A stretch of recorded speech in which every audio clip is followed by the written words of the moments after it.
Hello, listeners. Jordan here. I just want to let you know that you can listen to Nighttime early and ad-free on Amazon Music. Include it with Prime.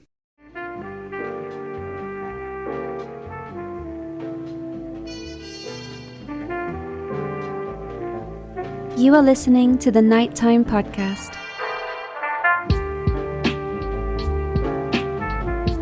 Hello, listeners, and welcome back to Nighttime. In tonight's episode, we're going to revisit what may be the fastest moving story I've tried following on this show.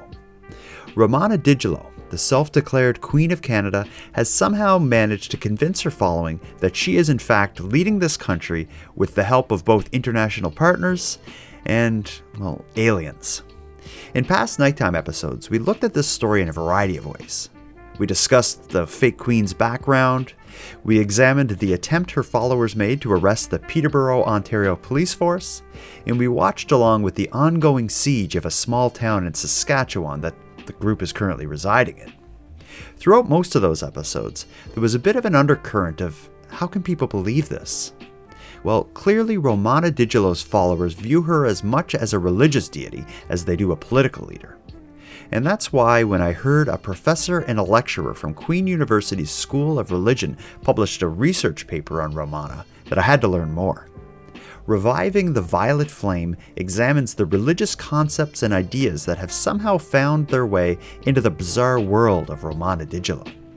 And tonight, in this episode, I've invited one of its authors, Dr. Carmen Celestini, to talk us through her research into this stranger-than-fiction phenomenon. So let's get into it. Social media and mainstream media and all kinds of media couldn't remove the Chinese military. It needed someone stronger and something stronger. And so with the risk of harm to myself, my family and friends, I stood up and asked the United Armed Forces, Commander-in-Chief, and our allied forces around the world to please do not allow Canada to fall. Aww. I said, please do not allow Canada to fall, and do not allow my people to follow. I also said, if Canada falls, the United States will be attacked and the world will fall. So to those who have judged me and continue to try to discredit me, enjoy your freedom. It has been returned to you. Thank you.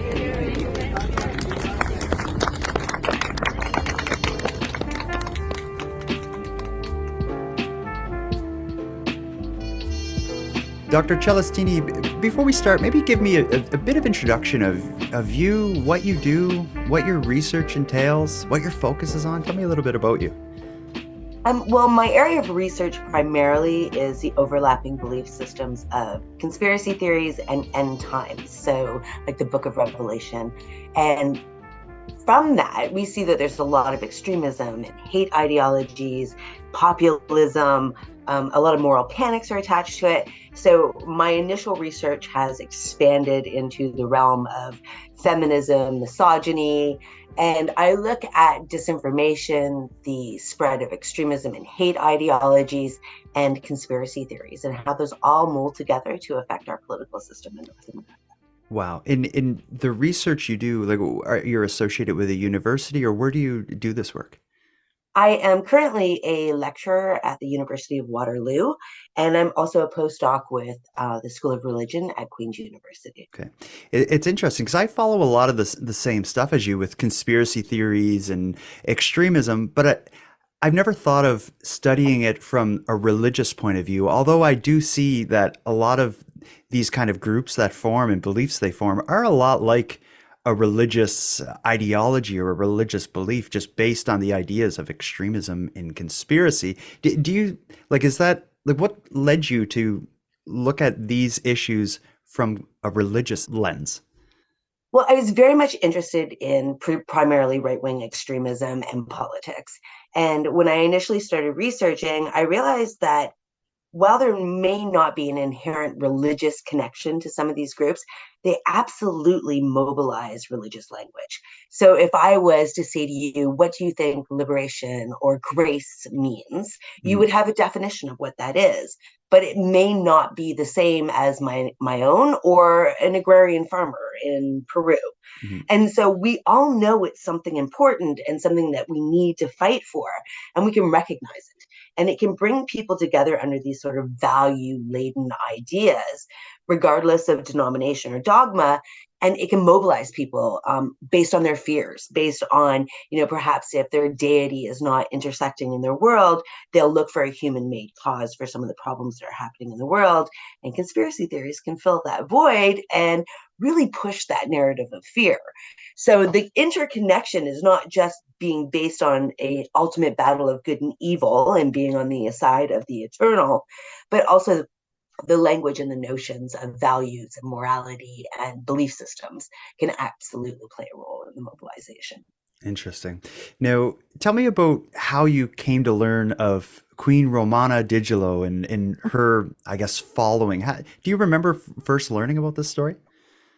Yeah, I was working with the Disinformation Project at SFU, and I was playing around on Telegram a lot, and I fell into the rabbit hole of her Telegram channel. Mm-hmm. And it had so many of the conspiracy theories that I was working on. It had the Great Reset, the Blue Beam Project, QAnon. It had everything I wanted, all of my favorite food groups. And I just found her such an interesting character and the individuals who are a part of it. So it wasn't necessarily a part of my research work at SFU, but it became sort of a hobby for me. And I just kept paying attention to it because it was such a fast moving change. And it Mm-hmm. really brings together everything I'm interested in, right? So it has extraterrestrials in it. It has all of my favorite conspiracy theories, politics, the idea of fascism. And during COVID, she played such an integral role for some of her community. When they were without food, she created a system of food banks with all of her followers across Canada. She did the same thing for farmers, where if farmers were looking for hay or feed, she would try to organize that. Her and her main group of discounted or where they could find these things for the farmers. And people started coming to her almost like she was a saint, right? Mm-hmm. They would do their prayers about what they wanted, and she could do these things because she had this connection.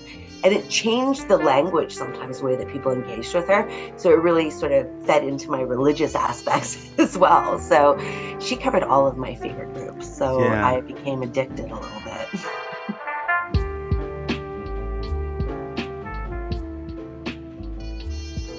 I've seen her story covered by a lot of different news outlets, but what you did with your piece, Reviving the Violet Flame, I think is completely unique because your research study examines just that, the religious elements of her ideology, the way she speaks to her followers, the way her followers kind of band around her. When you first found this story and started getting lost in the rabbit hole, at what point did you decide like I got to research this because this is the religious language that she's using is certainly worthy of study and unique. Like at what point did it go from I found a crazy story to I got to research this and explain this? Well, when I initially started going down the rabbit hole with her, I was interested in many areas. And I was sort of looking at this idea of her followers, venerating her almost as a saint Hmm. with a political connection. And then one day, someone had asked me to write something about her. And I kept seeing that her members referred to themselves as I am. And I was like, why? So I started doing a bit of digging and I found the I am movement. And so then I used my computer guru to download all of the stuff off of Telegram for me. And I started doing research and word searches. And so many of the words that I was looking for from this movement from the 30s and 40s absolutely existed there. And so then I went, there is something here. And Hmm. so then when I spoke to Amanath about what was happening, I was like, this is an interesting idea. And he was like, wait. And he looked too. And then from there, we just started digging and created this paper and just found more and more examples and connections that were very interesting. In the paper is a collaboration between yourself and another doctor that studies the same kind of topics. Yes, he is my supervisor for my postdoc at Queen's, Okay. and we've worked together on a few projects. And this was probably one of our first ones that we sort of both went, well, this is interesting, and started engaging in it. And the paper came out, and we've done a few conference presentations on it. And it's one that I'm sort of proud of because I constantly say that we need to look below the salaciousness of conspiracy theories Hmm. and see what the injustice, real or perceived, is that believers are talking about and what they're really trying to address. And in this way, we really were able to take religion and understand what they're trying to articulate.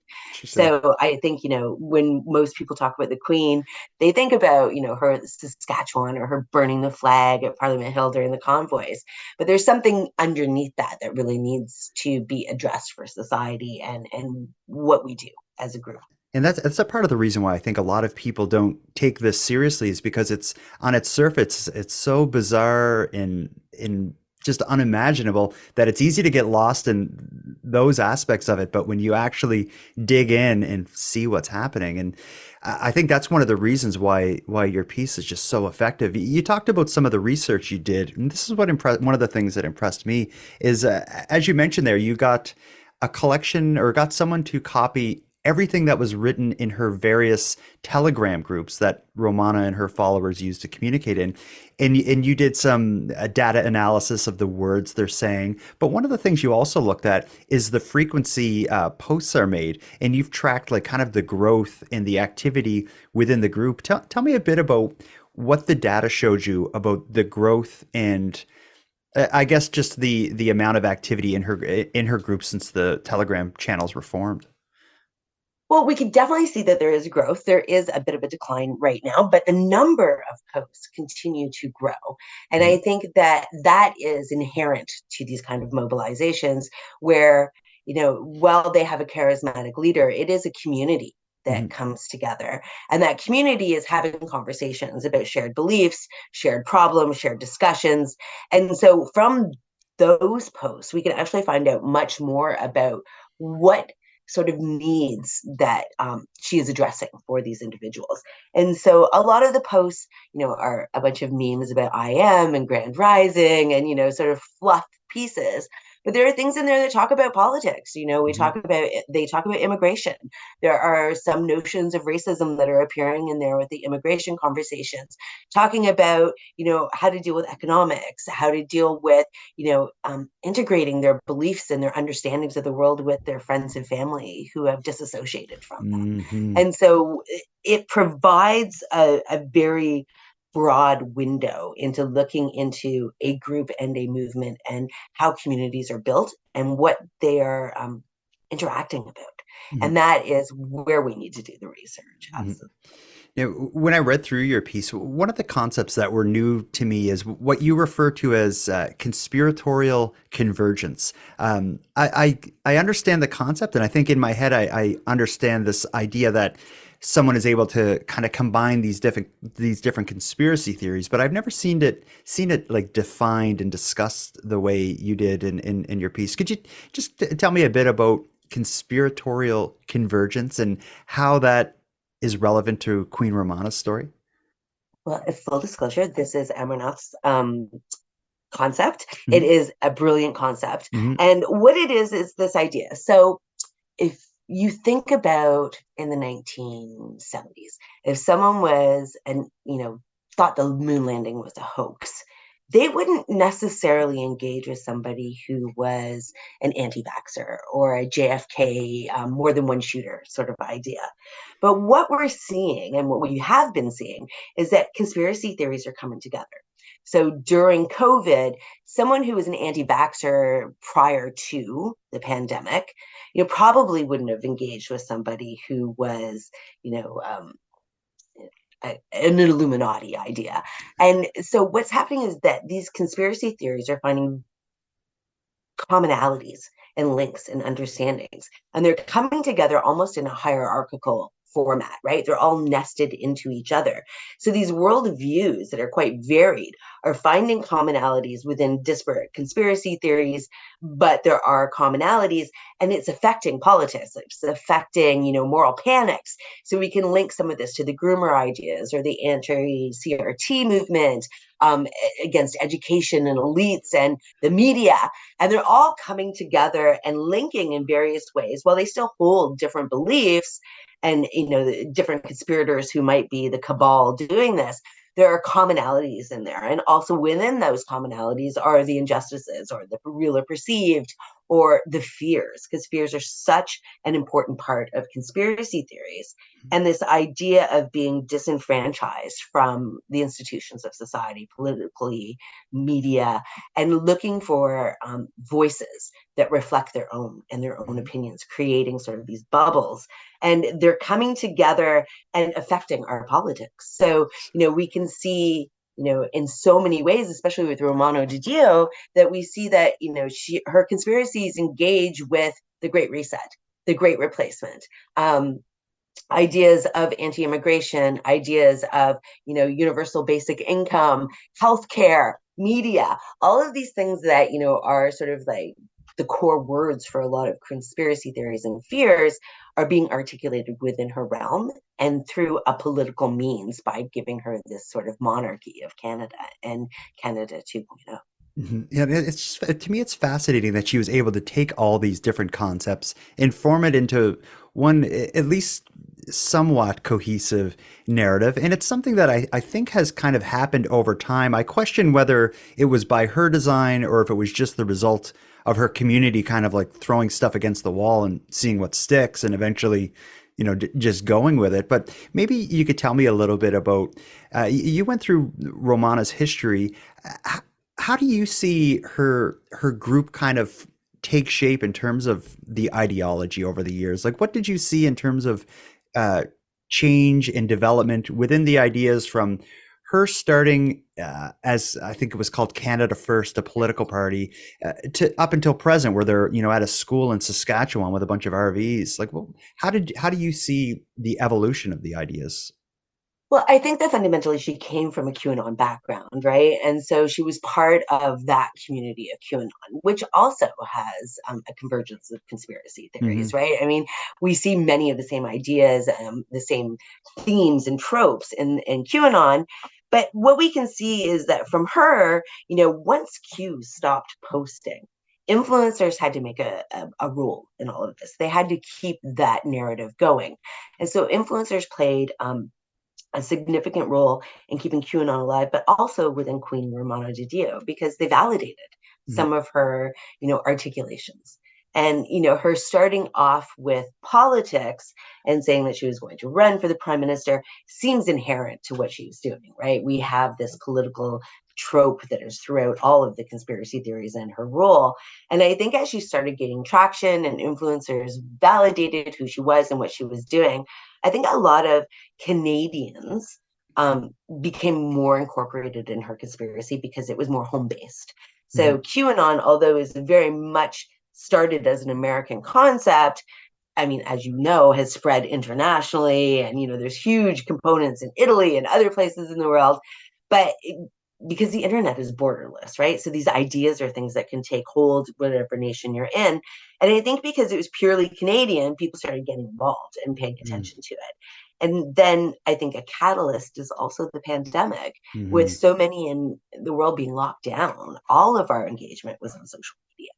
And, that's how we could talk to people at 3 o'clock in the morning. That's how we could make community and articulate the things that we were afraid of, or just, interaction. And I think, there is this mainstreaming of conspiracy theories that is happening where the media will talk about it because it's absolutely newsworthy, because it will have an impact on society. But if you're curious, you start playing around and you start engaging in some of these conversations.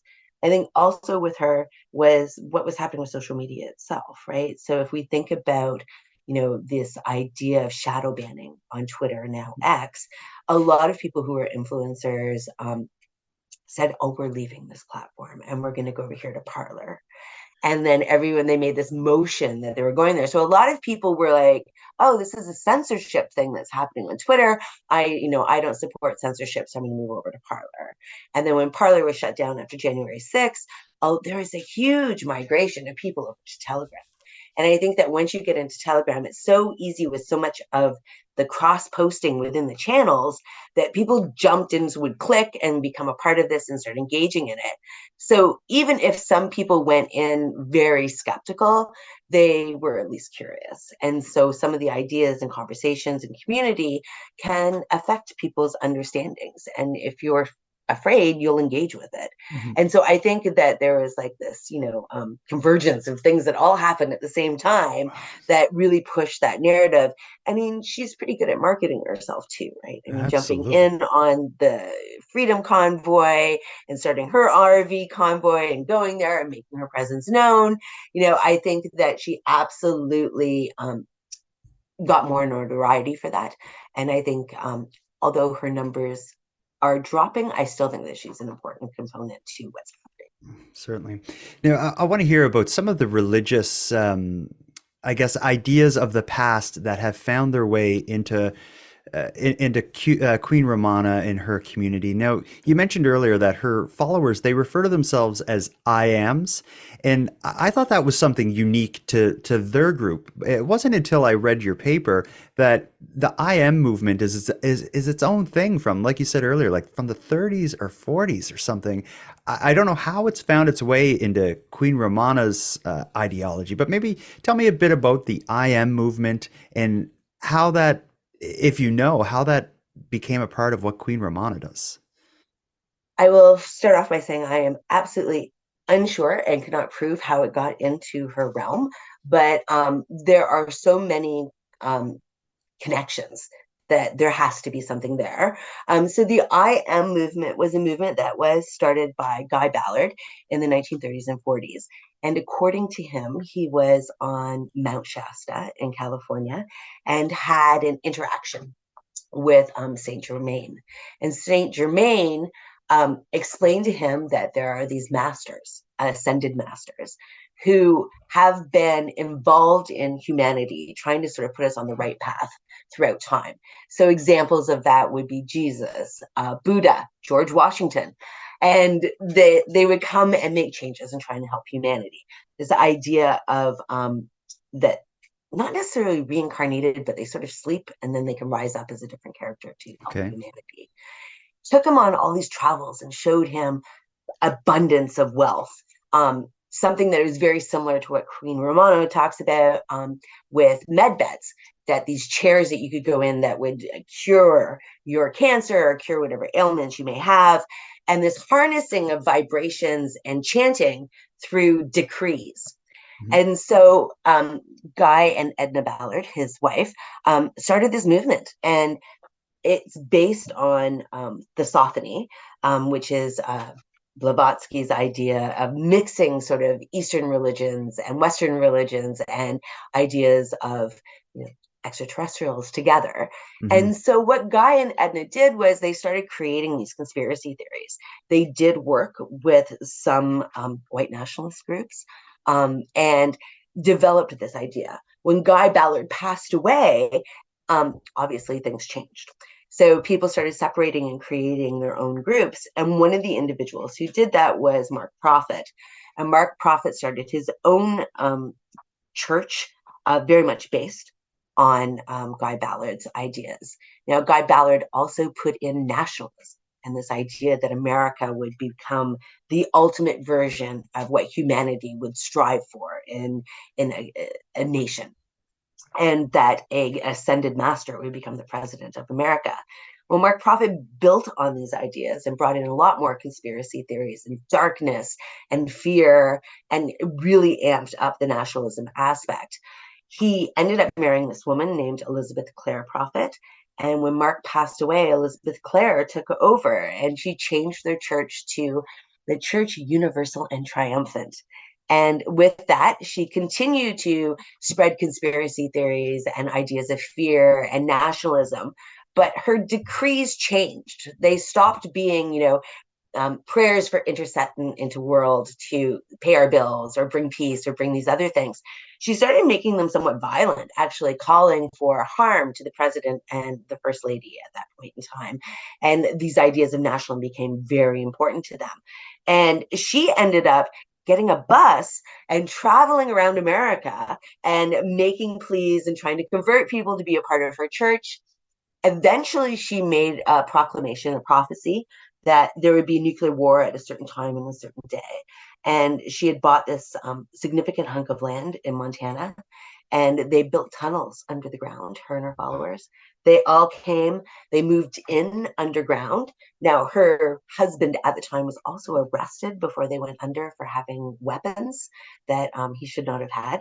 And they went underground, lived there for a short time period. When they came out, nuclear war hadn't happened.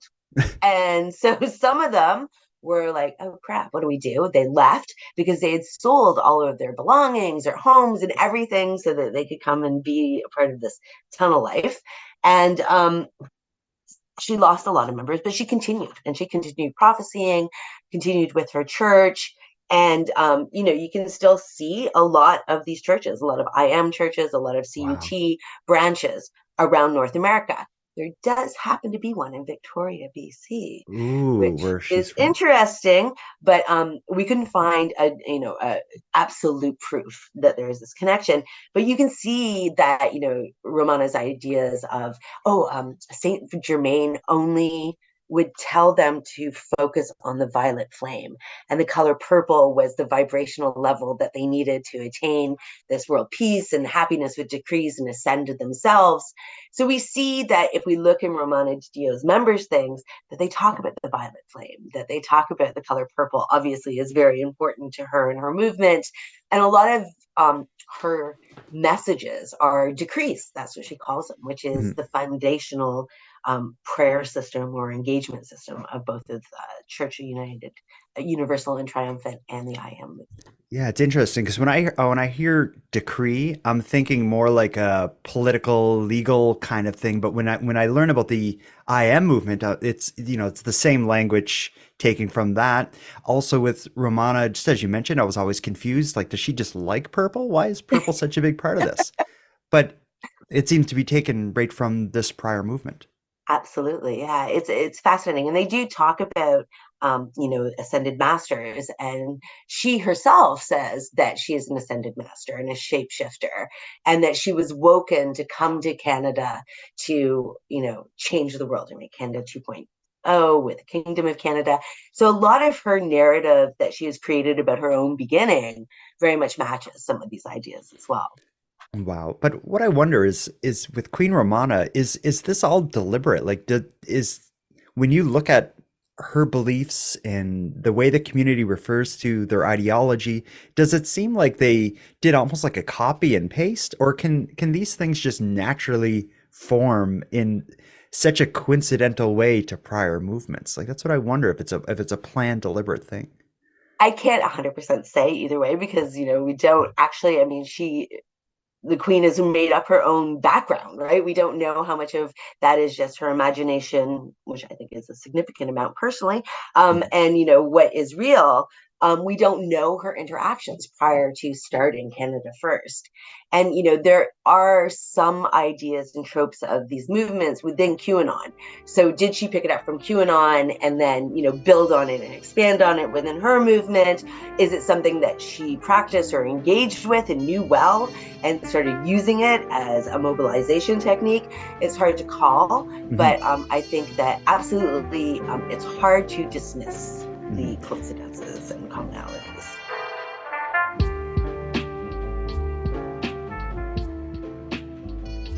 Okay, this is you view many similar and religious movements in the history of how they form and how they operate. So you certainly have a well-informed position to speculate from. Where would you see a group like this, like Queen Romana's, going in the future? Like, what options or possibilities do you see for the future of this? Again, drawing from other similar situations. There could be numerous options. I mean, I think that, there is the small possibility that they all go, okay, this is it. We're done. None of the things that are happening are real. We're out. and things could fall apart with just a small core group. It could blossom into something a little more negative. We could see, with especially Saskatchewan, they seem very unhappy with her being there, the community. Mm-hmm. So, will there be some type of retaliation or something going on there? We haven't seen any violence or ideas of that. I mean, even prior to us starting this, we were talking about them trying to arrest the police officers. A lot of the people in her group at that point in time were like, should we really try to arrest police officers or armed? What about if we go for educators or healthcare workers or unarmed? It's a little Yeah. safer. Yeah. So I think there is some of that reality. It could be something that people just hold on to, and it becomes this little branch. And I mean, and physical just exist. Mm-hmm. She could start making prophecies and things could change. And, maybe like Elizabeth Clare Prophet, she'll call and say something dramatic is going to happen and her followers could react. Mm-hmm. And Yeah, because respond. that's one thing she hasn't really done is like she claims to have this great knowledge of from the world leaders and extraterrestrials, but she has never really said, this is going to happen in the future. And yeah, maybe that could be an interesting next step. I think anything is possible. Like truth is truly stranger than fiction when you look at stories like the Queen Romana Didulo movement. It's just fascinating, and it's very hard to look away from because it's ever changing and ever evolving. It seems to me. Let me ask you though. With that said, how busy and complicated her story is. What does your future hold for as far as research with Queen Romana? Do you expect to revisit this topic? Oh, absolutely. I mean, I'm sort of like a moth to the flame when it comes to the Queen. I'm always in there playing, and her members and her followers post some interesting ideas and concepts. And I think that from the basis of her, there are other ideas that I would like to research. We see, this convergence of other conspiracy theories, and we're also seeing like the role of politics in different ways playing Mm-hmm. it coming in, right? We see her decrees and her members talking about Sogi and the Groomer Moral Panic. We see them talking about anti-immigration ideas here in Canada, and and trying to get some type of. She has put decrees out, but like, how do those things get answered for these members, and where does that lead them in their Mm-hmm. own sort of rabbit hole kind of thing?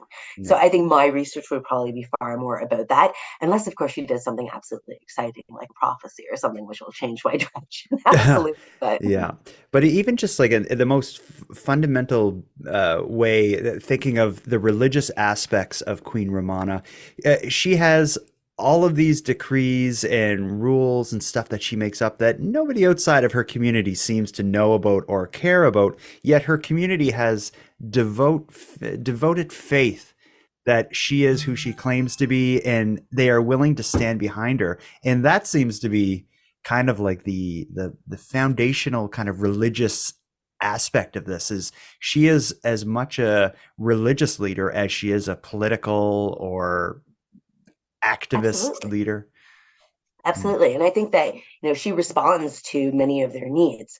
So sometimes we think about if you interpret the world as being in a disaster and one bad thing happening after another, which when we look at the world around us right now, it's kind of hard not to think about Mhm. that concept. If you are religious, you can turn to your deity or turn to your God with prayers and ask for why is this happening, or some type of engagement from that deity to stop this perpetual sense of disaster and chaos. And when that doesn't happen, then you turn to humanity. And the humanity become the cause of, but also the resistance to this disaster. And I think that Romana uniquely has put herself where she puts out these decrees, and like, I'm going to end the mandates, all mandates for COVID are going to end. And while the trajectory was already on that movement, and then when it does end, they're all like, oh my god, you did this, Romana, like the Queen ended the mandates. She'll talk about the weather, but rather than look at what's happening with the climate crisis, they'll be like, thank you for making Alberta so warm, you actually did this. So I think that the response to changes or what they're looking for, she articulates that, and she has this unique ability to be like, see, I told you this would happen, Mhm. where I think that anybody who was paying attention would also be able to say, yes, I think that this is going to happen. But rather than looking at the reality about why those things have happened or changes have happened, they put the onus on her for having done it. Mm-hmm. And But she absolutely accepts that. yes, certainly. But at the same time, she is encouraging the stopping paying, mortgages and power bills and all this sort of thing. So there's like the harmful aspect of it that is not working out for her followers, but that never seems to come back on her. Like they seem, for the most part, her followers seem to be blaming the banks for repossessing their house. Absolutely. So, I mean, if you think about, the numerous individuals who have claimed that the world is going to end on this day, the rapture is going to happen, or the world is going to end, and it doesn't happen, it doesn't mean that their followers walk away. A lot of the followers will be like, oh, you just did the math wrong, or, you didn't understand this, but, it's going to come in the future. We know that this is going to happen. A lot of groups that are engaged in this, and these type of movements will either separate from society or they will form some type of resistance against society. And I think that we're seeing her members sort of pulling away from society, absolutely, but wanting to affect society. So, and, they have both the religious and the monarchy behind them, right? So they can do this thing. If they all concentrate their vibrations and push away the negativity, they can force change. And that change, is med beds. That change is universal basic income. That is meeting their moral and value ideals that they are holding. It may not necessarily come to fruition because don't forget, there are the bad guys who are out there who are, stopping these powerful movements. Or trying to discredit our queen. And one of the ways Queen Romana's people prevent the bad guys of getting in the way of the queen's important work is by use of cease and desist letters. It seems like if you write anything negative about the queen that gets spread around a little bit, you may find yourself the target of one of her pseudo-legal cease and desist letters. So I have to ask you, have you received anything yet? Not yet. I keep trying, but I have not gotten one. I do have a frame ready in my office, should I get one. But apparently she has posted some of the news information articles that I've done within her Telegram group, but I don't think I've poked the bear enough yet that I get to see some. Well, here's hoping. Before we wrap it up, though, for people who want to read Reinventing the Violet Flame, I believe is the title for your piece, where do they find it? If you have academic access, you can find it through journals, or you could also find it on Dr. Amar Singh's academia.edu page and on my website as well, carmencelestini.com. Perfect. And I'll include a link in the episode description because although it's an academic paper, it's an idiot like me can read it. I read it and I enjoyed it, found it fascinating, and followed along with the ideas you were presenting. So it's not just for the academics to read. It's 24 pages, and it's not so deep that an uninformed person would not be able to follow along with the points you make. Well, thank you. And don't denigrate yourself. Come on. You totally know lots about this topic. Yeah. I can act the part.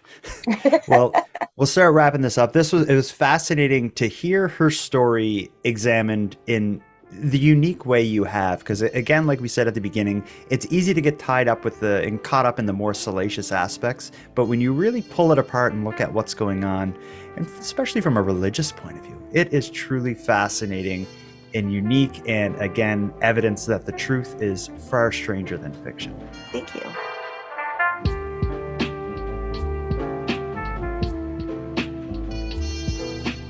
I want to thank you for joining Dr. Celestini and I for our discussion. If this topic has interested you, I encourage you to read through Reviving the Violet Flame. I've linked to it in this episode's description. And to Romana's followers, if you're listening, please send the good doctor a cease and desist letter. It's the least you can do for all her hard work. And now with all that said, I'm going to wrap up this episode, but before I do, let me end with some thanks. First, a big thanks to Dr. Carmen Celestini for sharing an evening with me and with you, the listeners of Nighttime. I'd like to thank LJ from the Dystopian Simulation podcast, who provides the intro and outro voiceovers, and Monty Data, who contributes the music for this series. And then lastly, but most importantly, a massive thank you goes out to each and every one of you listening to Nighttime, as without your interest and your support, this show would be as pointless as it would be impossible.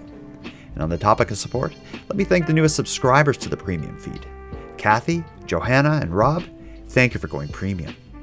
And for anyone else who'd like to support the show, you can help us out here in a variety of ways. First of all, a premium feed subscription costs just a couple dollars a month, and that money funds the creation of the show. But the premium feed also gives you the episodes 2 days early, gives them to you ad-free, and gives you access to a full back catalog of nighttime episodes. That sounds like something you're interested in. You can go premium right now at patreon.com/nighttimepodcast. And even if you don't want to listen on the premium feed, you can still support the show by simply sharing this episode on social media and letting all your like-minded friends know what we're doing here. Your support in growing this is very much appreciated.